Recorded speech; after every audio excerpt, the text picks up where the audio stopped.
বাঘের মতো বাস, মরতে তো একদিন হবেই। মানুষের মৃত্যু একটা নির্ধারিত সময় অবধারিত, একদিনই মরতে হবে। মৃত্যু যখন অবধারিত, বাঁচবা তো ন্যায়ের পক্ষে বাঁচবা, বাঁচবা তো ইনসাফের জন্য বাঁচবা, বাঁচবা তো আল্লাহর দিন চিন্তা করবার জন্য বাঁচবা। শুধু ইসলামের শত্রু না, যারা ইসলামের শত্রু তারাই মানবতার শত্রু, যারা মানবতার শত্রু তারাই বাংলাদেশের দুশ্মন, ওরাই স্বাধীনতার শত্রু। এদেশে ভাড়াটিয়া হিসেবে থাকতে আসি নাই, বুকের ফোটা ফোটা রক্ত দিয়ে দেশের আজাদী এবং স্বাধীনতাকে খরিদ করেছি।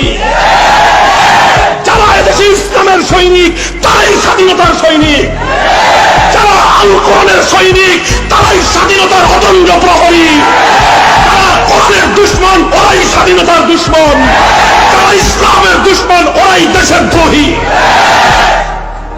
অধিকার নিয়ে কথা বলবা, মালিকের মতো কথা বলবা। এই জমিনের মালিকানা আমাকে আল্লাহ দিয়েছেন, এটা কারো কাছ থেকে ইজারা সূত্রে পাই নাই, ভাড়াটিয়া হিসেবে থাকতে আসি নাই। জমিনের মালিকানা আমাকে আল্লাহ দিয়েছেন, যতদিন বেঁচে থাকবো মালিক হিসেবে জমিনের মধ্যে বেঁচে থাকতে হবে, আল্লাহর খলিফা হিসেবে জমিনের মধ্যে বেঁচে থাকতে হবে।